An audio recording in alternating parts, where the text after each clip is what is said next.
إن الحمد لله نحمده ونستعينه ونستغفره ونعوذ بالله من شرور أنفسنا ومن سيئات أعمالنا من يهده الله فلا مضل له ومن يضلل فلا هادي له وأشهد أن لا إله إلا الله وحده لا شريك له وأشهد أن محمدا عبده ورسوله يا أيها الذين آمنوا اتقوا الله حق تقاته ولا تموتن إلا وأنتم مسلمون يا أيها الناس اتقوا ربكم الذي خلقكم من نفس واحدة وخلق منها زوجها وبث منهما رجالا كثيرا ونساء واتقوا الله الذي تساءلون به والأرحام إن الله كان عليكم رقيبا يا أيها الذين آمنوا اتقوا الله وقولوا قولا سديدا يصلح لكم أعمالكم ويغفر لكم ذنوبكم ومن يطع الله ورسوله فقد فاز فوزا عظيما أما بعد فإن أصدق الحديث كلام الله وخير الهدي هدي محمد صلى الله عليه وسلم وشر الأمور محدثاتها وكل محدثة بدعة وكل بدعة ضلالة وكل ضلالة في النار فأعوذ بالله السميع العليم من الشيطان الرجيم بسم الله الرحمن الرحيم يسألونك عن الأنفال قل الأنفال لله والرسول فاتقوا الله وأصلحوا ذات بينكم وأطيعوا الله ورسوله إن كنتم مؤمنين رب اشرح لي صدري ويسر لي أمري واحلل عقدة من لساني يفقهوا قولي. سب سے پہلے اللہ رب العالمین کی تعریف، توصیف، کبریائی و بڑائی جس نے مجھے اور آپ کو اس دنیا میں پیدا کیا. اللہ تعالیٰ کا شکر احسان ہے کہ اللہ تعالیٰ نے ہمیں امت محمدیہ میں پیدا کیا اور اس میں بھی ہمیں کتاب و سنت کا پابند بنایا. اس کے بعد لاتعداد درود و سلام ہو تمام انبیاء اکرام پر، خصوصاً میرے اور آپ کے آخری پیغمبر جناب محمد الرسول اللہ صلی اللہ علیہ وسلم پر. عزیز بھائیوں، دوستوں، نوجوان ساتھیوں، میری ماں بہنوں، ہم لوگ اس دنیا میں جو اللہ رب العالمین نے مجھے اور آپ کو پیدا کیا اور ہمارے لیے رشتے بنائے، تعلقات بنائے، کسی کو ہم والد کہتے ہیں، کسی کو ہم والدہ کہتے ہیں، دوست ہوتے ہیں، احباب ہوتے ہیں، رشتہ دار ہوتے ہیں، ساتھ ہی ساتھ وہ لوگ بھی ہوتے ہیں جن کے ساتھ ہم تجارتی اور اس طرح کے معاملات کرتے ہیں. شریعت نے رہبانیت سے منع کیا ہے. لا رہبانیت فی الاسلام، اسلام میں کوئی رہبانیت نہیں ہے کہ آپ جنگلوں میں چلے جائیں اور وہاں جا کر کے جو ہے صرف اللہ اللہ اللہ اللہ اللہ کرے. شریعت اس کی اجازت نہیں دیتی ہے. شریعت نے انسان کو معاشرتی بنایا ہے. آپ کو ایک معاشرے میں رہنا ہے، لوگوں کے ساتھ رہنا ہے، لوگوں کے ساتھ زندگی گزارنا ہے، زندگی بسر کرنا ہے. تو جب انسان لوگوں کے ساتھ ہوتا ہے، لوگوں کے ساتھ رہتا ہے، تو آپسی نا اتفاقیاں ہونا، آپسی جھگڑے ہونا، تعلقات کا خراب ہونا یہ فطری ہے اور ہر ایک کے ساتھ ہوتا ہے. خود جو آپ دیکھیں اللہ کے نبی صلی اللہ علیہ وسلم کی زندگی میں کتنے بار ایسے معاملات ہوئے. ایک مرتبہ تو اللہ کے نبی صلی اللہ علیہ وسلم نے بیویوں سے ایلا کر لیا غصے میں آ کر کے کہ میں تمہارے پاس آؤں گا ہی نہیں، تمہارے قریب نہیں آؤں گا. 1 مہینے تک اللہ کے نبی صلی اللہ علیہ وسلم اپنی کسی بھی بیوی کے قریب نہیں گئے. تو یہ جب انسان ساتھ میں رہنا ہے معاشرتی طور پر، خود آپ دیکھیں حضرت عمر بن خطاب رضی اللہ تعالیٰ عنہ کہتے ہیں کہ جب صلح حدیبیہ کا موقع تھا، اللہ کے نبی صلی اللہ علیہ وسلم صلح حدیبیہ کی شرائط طے کر رہے تھے اور بہت سارے مسلمانوں کو دب کر کے صلح کرنی پڑی تھی. بہت سارے ایسے شرائط تھے جو مسلمانوں کو نہیں پسند آ رہے تھے. جیسے ایک شرط اس میں یہ تھی کہ اگر کوئی مسلمان بھاگ کر کے مکہ آتا ہے تو مکہ والے اس کو واپس نہیں کریں گے، لیکن مکہ سے کوئی بھاگ کر کے مسلمانوں کے پاس جاتا ہے تو مسلمانوں کو اس کو واپس کرنا پڑے گا. ایسی شروط کہ جس کو صحابہ کرام برداشت نہیں کر پا رہے تھے. خود اللہ کے نبی صلی اللہ علیہ وسلم نے جب حضرت علی سے وہ صلح نامہ لکھوایا تو حضرت علی نے لکھا بسم اللہ الرحمن الرحیم. تو وہ سہیل بن عمرو جو وہاں پر موجود تھا اس نے کہا کہ یہ رحمان اور رحیم کون ہے، ہم نہیں جانتے، نعوذ باللہ. یعنی وہ اللہ کو رحمان نہیں مانتے تھے، وہ اللہ کے رحمان نام کا انکار کرتے تھے. کہتے تھے ہمارے یہاں ایک ہی رحمان ہے، وہ مسلمہ کذاب. لہذا اس نے کہا کہ نہیں، اس کو کاٹو، بسم اللہ اللہم لکھو. مسلمانوں نے لکھا، اللہ کے نبی نے کہا لکھو. اس کے بعد اس نے جب لکھا، حضرت علی رضی اللہ تعالیٰ عنہ نے جب لکھے کہ اللہ کے نبی محمد صلی اللہ علیہ وسلم کی طرف سے، اللہ کے رسول محمد صلی اللہ علیہ وسلم کی طرف سے، اس نے کہا ہم آپ کو رسول مانتے ہی نہیں تو رسول کیوں لکھیں ہم آپ کو، آپ اس کو بھی مٹاؤ. اللہ کے نبی نے حضرت علی سے کہا مٹا دو. حضرت علی نے کہا اللہ کے نبی میں نہیں مٹا سکتا، آپ کو رسول اللہ میں نہیں مٹا سکتا. حضرت اللہ کے نبی صلی اللہ علیہ وسلم نے کہا علی بتاؤ کہاں ہے، میں خود مٹا دیتا ہوں. پہلے نبی صلی اللہ علیہ وسلم نے اس کو اپنے ہاتھ سے مٹایا. اس موقع پر جب حضرت علی، حضرت عمر رضی اللہ تعالیٰ عنہ اللہ کے نبی سے بات کر رہے تھے، اللہ کے نبی سے کہا کہ اللہ کے نبی کیا ہم حق پر نہیں ہیں، کیا ہم مسلمان نہیں ہیں، کیا آپ اللہ کے نبی نہیں ہیں، تو ہم کیوں اتنا دب کر کے صلح کر رہے ہیں. صحابہ کرام کہتے ہیں حضرت عمر کی آواز بلند ہو گئی، حضرت عمر کی آواز بلند ہو گئی. حضرت ابو بکر نے حضرت عمر کو خاموش کروایا, ٹھنڈا کروایا, کہا نہیں, اللہ کے نبی نے کہا ہے تو ضرور کوئی نہ کوئی حکمت ہوگی. اور تمام مسلمان جانتے ہیں کہ بعد میں جا کر کے وہی سب سے بڑی فتح بنی. اللہ تعالیٰ نے کہا انا فتحنا لک فتحا مبینا. اللہ تعالیٰ نے فتح مکہ کو بڑی فتح نہیں کہا, اللہ تعالیٰ نے صلح حدیبیہ کو بڑی فتح کہا, جہاں پر ایک خون کا قطرہ بہائے بغیر پیارے نبی صلی اللہ علیہ وسلم نے جیت حاصل کی تھی. لہذا اللہ رب العالمین نے اس کو سب سے بڑی جو ہے فتح کہا. حضرت عمر کہتے ہیں کہ جب یہ معاملہ میرا پیارے نبی کے ساتھ ہوا نا, مجھے اتنا برا لگا کہ اس ایک غلطی کے کفارے کے طور پر میں نے اپنی ساری زندگی کئی نفلیں پڑھی ہیں, کئی صدقہ و خیرات کیے ہیں, کئی اچھے معاملات کیے ہیں, کہ میری وہ ایک غلطی جو میں نے اللہ کے نبی صلی اللہ علیہ وسلم کے پاس اپنی آواز کو بلند کیا تھا اس کا ضائع ہو جائے, وہ ضائع ہو جائے, وہ غلطی میری ختم ہو جائے. ساری زندگی میں نے نفلی نمازیں پڑھی, ساری زندگی میں نے جو ہے اللہ سے دعائیں کی اور صدقہ و خیرات کی, تو گناہوں سے معافی کا ایک ذریعہ یہ بھی ہے. تو بتایا مقصد میرا یہ تھا نا کہ اس طرح کی چیزیں آپسی نا اتفاقیاں نا چاقیاں ہوتی ہے, لیکن مسئلہ کیا ہے معلوم ہے, ہمارے یہاں مزاج یہ بنا ہوا ہے نا کہ جب انسان کے ساتھ آپسی تعلقات خراب ہوتے ہیں ہم لوگ آپس میں قطع تعلق کر لیتے ہیں, قطع کلامی کر لیتے ہیں, رشتہ داریاں توڑ لیتے ہیں, رشتہ داریوں کو ختم کر لیتے ہیں, جبکہ اللہ کے نبی صلی اللہ علیہ وسلم نے فرمایا لا یحل لمسلم ان یہجر اخاہ فوق ثلاث لیال, کہ کسی مسلمان کے لیے جائز نہیں ہے کہ وہ اپنے مسلمان بھائی سے 3 دن سے زیادہ باتیں چھوڑے, اللہ یہ کہ کوئی شرعی عذر ہو, کوئی شرعی عذر ہو. جیسے شرعی عذر کی ایک میں سمجھانے کے لیے آپ کو مثال دے دوں, دیکھیے قطع تعلق کسی سے آپ نہیں کر سکتے الا یہ کہ اللہ کے لیے وہ کیا جائے.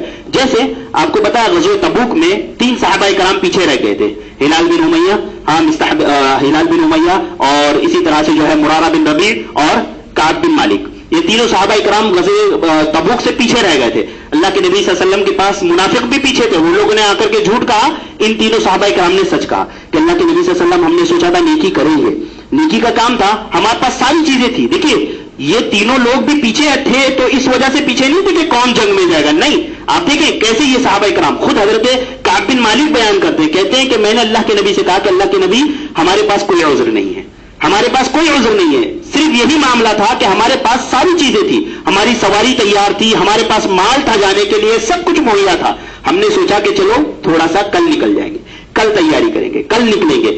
ایسا کرتے کرتے ہم لوگ پہنچ گئے اس دن جس دن آپ لوگ غزوہ تبوک کے لیے نکل رہے تھے. پھر جب آپ لوگ نکل گئے تب بھی ہم نے یہ سوچا کہ ہمارے پاس تو سواریاں مضبوط ہے, ان لوگوں کو تھوڑا سا آگے نکل جانے دو, پھر ہم پیچھے سے نکل جائیں گے, ہم پیچھے سے نکل جائیں گے. ہم اسی معاملے میں رہ گئے. اللہ کے نبی صلی اللہ علیہ وسلم نے کیا کیا, آپ نے تمام صحابہ کرام سے کہا کہ ان لوگوں کا بائیکاٹ, کوئی ان سے بات نہیں کرے گا, کوئی ان سے کلام نہیں کرے گا. آپ سوچیں, دیکھیے یہ اللہ کے لیے ہے, یہ قطع کلامی اللہ کے لیے ہے, قطع تعلق اللہ کے لیے ہے. کہا کہ کوئی ان سے بات نہیں کرے گا. صحابہ کرام 40 دن ہو گئے, کسی نے ان سے بات نہیں کی, کسی نے ان سے بات نہیں کی. ہاں حضرت کعب بن مالک بہت پریشان, تمام تینوں صحابہ کرام پریشان, کہتے تھے ہم لوگ اکیلے میں بیٹھ کر کے روتے تھے, اللہ سے دعائیں کرتے تھے, گڑ گڑاتے تھے. 40 دن کے بعد اللہ کے نبی صلی اللہ علیہ وسلم نے حکم دیا کہ اب اپنی بیویوں سے بھی الگ ہو جاؤ. پہلے تو بیویوں کے ساتھ رہتے تھے, 40 دن کے بعد کہا بیویوں سے بھی الگ ہو جاؤ. بیویوں سے بھی قطع تعلق, ان سے بھی مل نہیں سکتے, بات نہیں کر سکتے, یہ اللہ کے لیے قطع تعلق کرنا ہے. ہاں 50 دن کے بعد جو ہے اللہ رب العالمین نے ان کی توبہ قبول کی, اور 50 دن کے بعد جب ایک صحابی رسول نے, آپ دیکھیں صحابہ کرام ایک دوسرے کو خوشخبری دینے کے لیے کتنے بے چین ہوتے تھے. کہتے ہیں کہ اللہ کے نبی صلی اللہ علیہ وسلم نے یہاں پر کہا کہ اللہ تعالیٰ نے ان لوگوں کی دعا کو قبول کر لیا, ان لوگوں کی توبہ کو قبول کر لیا.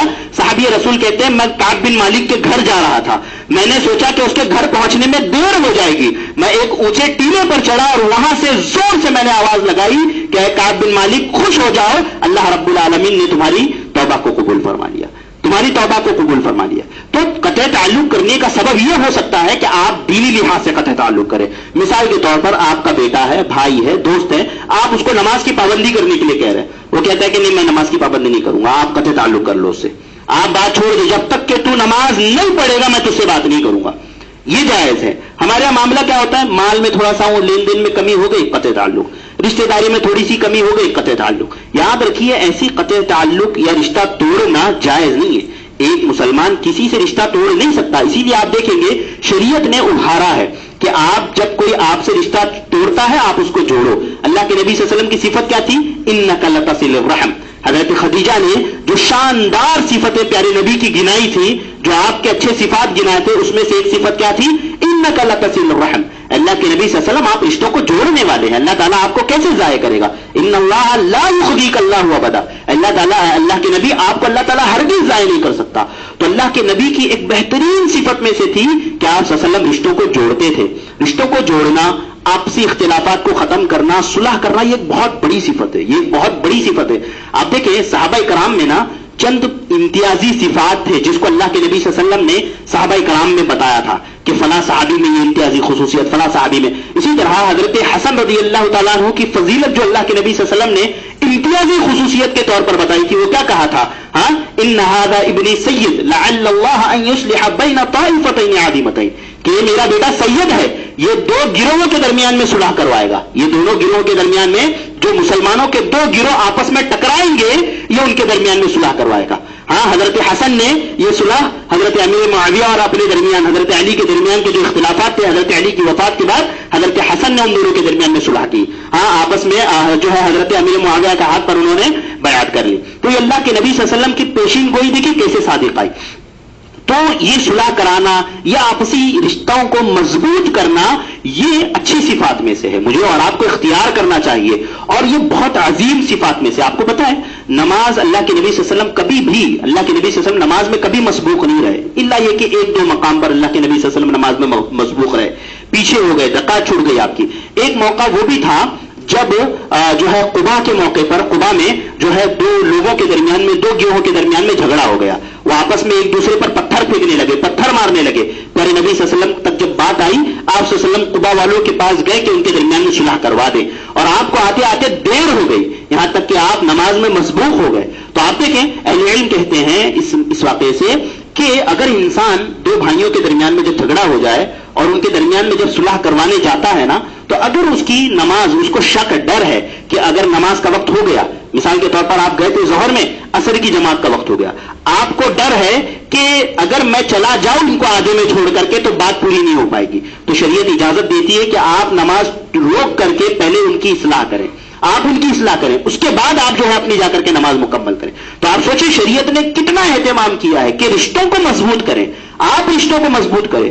رشتے تو آج ہمارے یہاں ایسا ہو گیا ہے کہ انسان رشتوں کو اتنے بزی ہو گئے نا، ہم لوگ کے وقت نہیں ہے ہمارے پاس، نہ رشتے داروں کے لیے، نہ گھر والوں کے لیے، نہ دوستوں کے لیے۔ آپ دیکھیں صحابہ اللہ کے نبی صلی اللہ علیہ وسلم نے دو صحابہ اکرام کے درمیان میں، جن کے درمیان میں اللہ کے نبی نے بھائی چارگی کروائی تھی، مہاجر اور انصاری، حضرت سلمان فارسی رضی اللہ تعالیٰ عنہ جو فارس سے آئے تھے، جن کے اسلام لانے کا واقعہ ہر مسلمان کو پڑھنا چاہیے، اتنا شاندار واقعہ کہ ہر مسلمان کو معلوم ہونا چاہیے۔ حضرت سلمان فارسی رضی اللہ تعالیٰ عنہ کے قبول اسلام کا واقعہ، کتنی محنت انہوں نے کری تھی اسلام کے لیے۔ آج ہمیں باپ داداؤں کی وراثت میں ملا ہے نا اسلام، اس کی اہمیت، اس کی قدر و قیمت ہمارے یہاں نہیں ہے۔ آپ ایسے واقعات پڑھے، ایسی چیزیں پڑھے آپ کہ کتنی تکلیف انہوں نے گزاری، حالانکہ وہ غلام بن گئے صرف حق کو پانے کے لیے، غلام تک بن گئے۔ آپ پڑھیں بہت پتہ چلے گا۔ تو حضرت سلمان فارسی جو مہاجر تھے اور حضرت ابو الدرداء جو انصاری تھے، اللہ کے نبی صلی اللہ علیہ وسلم نے دونوں کے درمیان میں جو ہے بھائی چارگی کروائی تھی۔ ایک مرتبہ حضرت سلمان فارسی حضرت ابو الدرداء کے گھر گئے تو دیکھا کہ ان کی بیوی ام درداء جو ہے بہت بری حالت میں، پراگندہ حالت میں۔ اب آپ کہیں گے بھائی پردہ نہیں تھا، تو دیکھیے یہ واقعات پردے کا حکم نازل ہونے سے پہلے کا ہے، پردے کا حکم اس کے بعد نازل ہوا، لہذا دیکھا کہ ام الدرداء بہت گندی حالت میں، پراگندہ حالت میں ہے، تو پوچھا حضرت سلمان فارسی نے کہ کیا معاملہ ہے ام الدرداء، تمہارا کیا معاملہ ہے، کیوں ایسی حالت ہے، ما شأنکی، کیا تمہارا معاملہ ہے؟ انہوں نے کہا ان ابا الدرداء لیس لک حاجۃ فی الدنیا، تمہارا بھائی جو ابو درداء ان کو دنیا میں کوئی دلچسپی نہیں ہے، ان کو دنیا میں کوئی۔ آپ دیکھیں ابو درداء کیا کرتے تھے، کوئی غیر شرعی کاموں میں وقت ضائع نہیں کرتے تھے، موبائل میں دیگر چیزوں میں لگ کر کے وہ رشتے داریاں ختم نہیں کر رہے۔ کہتی ہیں ام درداء کہ تمہارے بھائی کو ہماری کوئی حاجت ہی نہیں ہے، کوئی ضرورت ہی نہیں ہے۔ عورت تیار ہوتی ہے، خوبصورت بنتی ہے، سجتی ہے، سنورتی ہے، کس کے لیے؟ شوہر کے لیے۔ جب وہی دھیان نہ دے تو کس کے لیے سجے عورت؟ لہذا کہا کہ تمہارے بھائی ابو الدرداء کو تو کوئی ضرورت ہی نہیں، کوئی حاجت ہی نہیں ہے۔ حضرت سلمان فارسی نے سوچا کہ ابو الدرداء کو سمجھایا جائے کہ رشتوں کی اہمیت ہوتی ہے، آپ کے جو رشتے اللہ تعالیٰ نے آپ کے لیے بنائے ہیں اس کی اہمیت ہے۔ لہذا سلمان فارسی کہتے ہیں کہ میں ابو الدرداء کے گھر میں رکا رہا، رات میں جب کھانے کا موقع آیا، ابو الدرداء دوپہر میں کھانے کا جب موقع آیا تو ابو الدرداء نے کہا کہ جو ہے سلمان فارسی کے لیے کھانا پیش کرو۔ جب سلمان فارسی رضی اللہ تعالیٰ عنہ کے لیے کھانا پیش کیا گیا تو حضرت سلمان فارسی نے کہا کہ میں اس وقت تک نہیں کھاؤں گا جب تک کہ تم میرے ساتھ نہیں کھاؤ گے. حضرت ابو الدرداء سے کہا کہ انا صائم, میں روزے سے ہوں. حضرت ابو الدرداء نے کہا نہیں, تمہیں روزہ چھوڑنا پڑے گا, تمہیں روزہ چھوڑنا پڑے گا, میرے ساتھ کھانا پڑے گا. ظاہر سی بات ہے, نفل روزہ ہے, چھوڑ سکتے ہیں. حضرت جو ہے ابو الدرداء نے مجبوراً روزہ چھوڑا اور ان کے ساتھ کھانا کھا لیا. رات میں جب سونے کا موقع آیا تو سلمان فارسی کو کہا سو جاؤ, اور ابو الدرداء کھڑے ہو گئے نماز پڑھنے کے لیے. سلمان فارسی نے ہاتھ پکڑا اور بٹھا دیا, کہا کہ نہیں پہلے سو جاؤ. حضرت ابو الدرداء سو گئے ان کے ساتھ. پھر رات کے دوسرے حصے میں واپس اٹھے اور نماز پڑھنے لگے, کہا نہیں ابھی رکو اور سوئے رہو. پھر جب رات کا آخری پہر آیا تب حضرت سلمان فارسی رضی اللہ تعالیٰ نے خود بھی اٹھے, حضرت ابو الدرداء کو اٹھایا اور کہا اب نماز پڑھو, اور پھر ان کو نصیحت کی. فرمایا ان لعینک علیک حقا ولجسدک علیک حقا ولزوجک علیک حقا فاعطی کل ذی حق حقا. حضرت سلمان فارسی نے نصیحت کی, کہا کہ دیکھو تم پر تمہاری آنکھوں کا بھی حق ہے, تمہارا اپنا بھی حق ہے, تمہاری بیوی کا بھی حق ہے, تمہارے یعنی تمہارا جو گھر ہے تمہاری بیوی ہے اس کا بھی تم پر حق ہے. حضرت ابو الدرداء صبح ہوئی تو فوراً بھاگ کر کے پیارے نبی صلی اللہ علیہ وسلم کے پاس گئے اور پورا واقعہ اللہ کے نبی صلی اللہ علیہ وسلم سے کہا. اللہ کے نبی صلی اللہ علیہ وسلم نے کہا صدق سلمان, صدق سلمان, سلمان نے بالکل سچ بات کہی. یعنی جو انسان کی رشتہ داریاں ہیں آپ کے گھر میں, بعض علم نے جو اللہ کے نبی صلی اللہ علیہ وسلم سے روایات آئی ہے اس کا جو ایک لفظ ہے وہ اس میں یہ بھی بیان کیا کہ انسان کے گھر آنے والے مہمانوں کا بھی حق ہے, آپ پر آپ کے گھر آنے والے مہمانوں کا بھی حق ہے. اور آپ دیکھیں کہ شریعت نے مہمانوں کے تعلق سے کتنی تاکیدات کی ہے.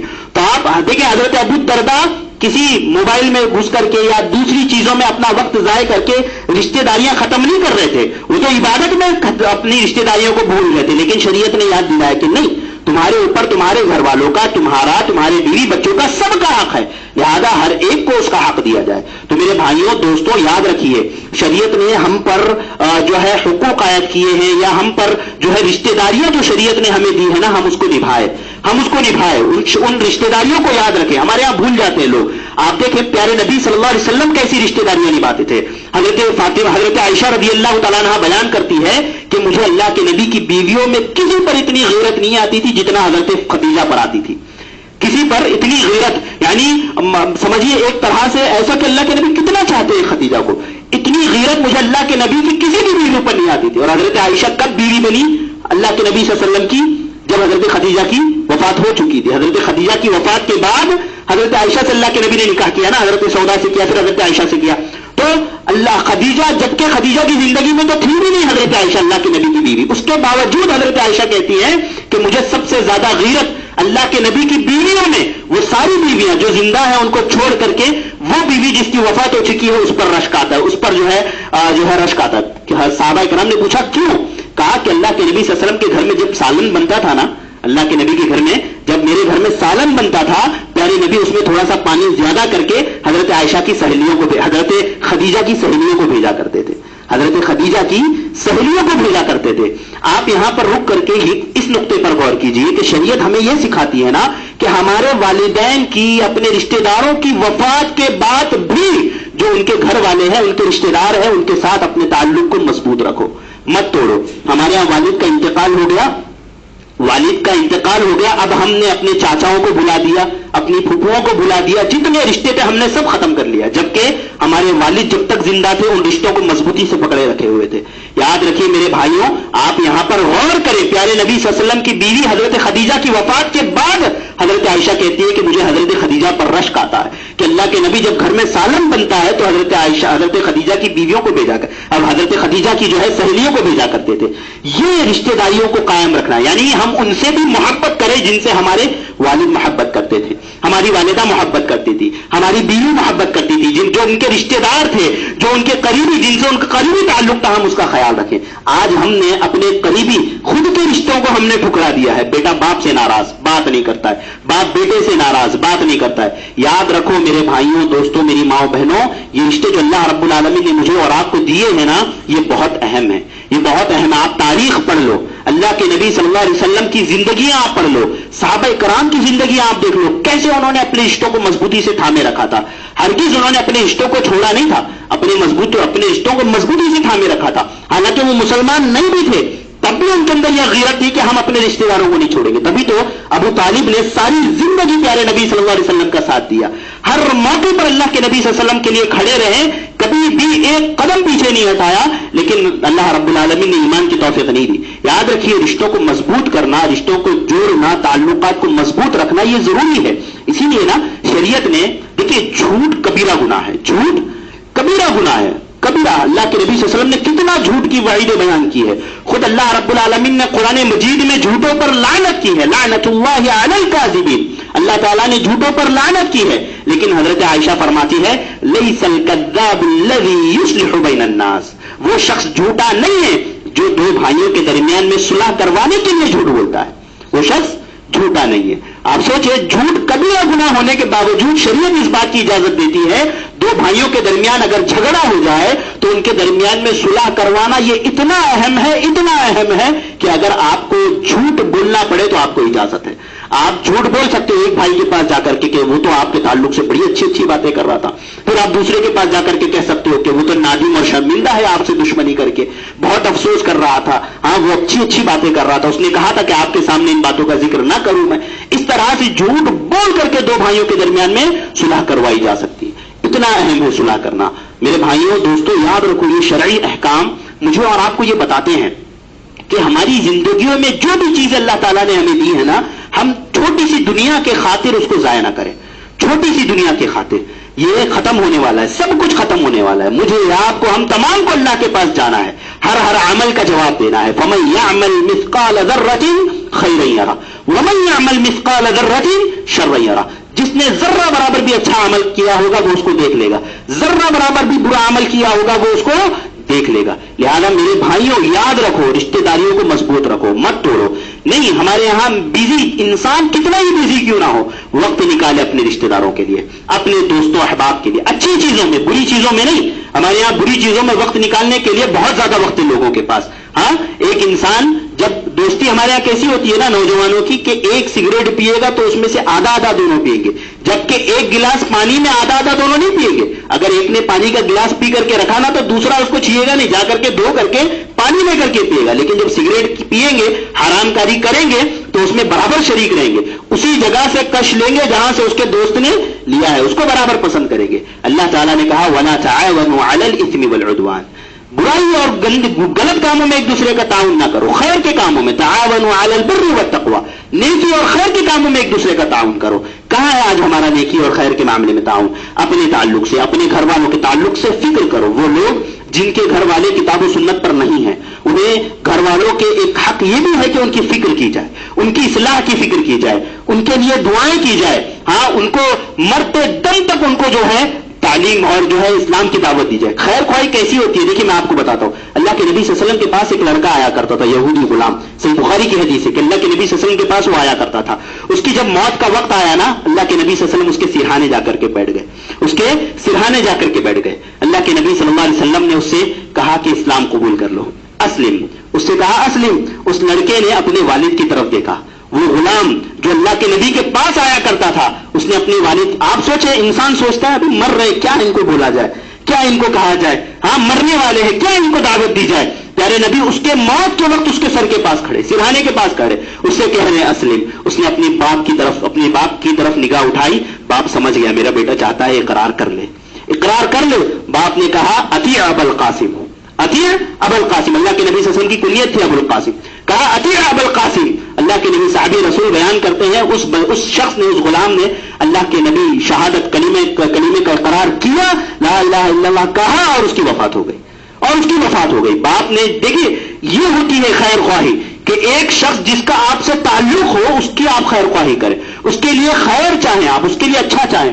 آج ہمارے یہاں رشتہ داروں میں خیر نہیں چاہتے ہم بھائی ایک دوسرے کے لیے خیر نہیں چاہتا ہے. یہ ہوتی ہے خیر چاہنا کہ وہ شخص جو غلام پیارے نبی کے پاس آیا کرتا تھا آپ نے اس کی خیر خواہی چاہی اور آخری وقت میں آپ نے اس کو کلمہ پڑھایا اور اسی حالت میں اس کی وفات ہوئی. تو میرے بھائیوں دوستوں نوجوان ساتھیوں مجھے اور آپ کو اس بات کا خیال کرنا چاہیے، اپنی اصلاح کرنی چاہیے، اپنے رشتوں کو مضبوط کرنا چاہیے، آپسی تعلقات کو مضبوط کرنا چاہیے.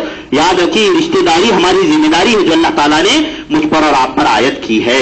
لہذا صلہ رحمی کو اپنائیے اور رشتوں کو جوڑیے، نہ کہ رشتوں کو ہم توڑے. اللہ تعالیٰ سے دعا اللہ تعالیٰ مجھے اور آپ کو رشتے جوڑنے والا بنائے، خیر خواہی کرنے والا بنائے، رشتوں میں صلہ رحمی کرنے والا بنائے. اللہ رب العالمین قطع تعلق جیسی چیزوں سے اللہ تعالیٰ میری اور آپ کی حفاظت فرمائے. آمین. آخر دعوانا الحمد للہ رب العالمین.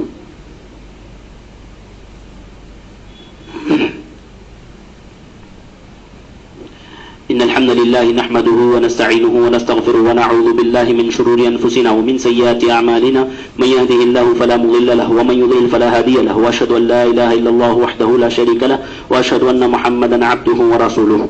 أعوذ بالله السميع العليم من الشيطان الرجيم. بسم الله الرحمن الرحيم. إن الله يأمر بالعدل والإحسان وإيتاء ذي القربى وينهى عن الفحشاء والمنكر والبغي يعظكم لعلكم تذكرون. واذكروا الله يذكركم وادعوه يستجب لكم ولذكر الله أكبر والله يعلم ما تصنعون.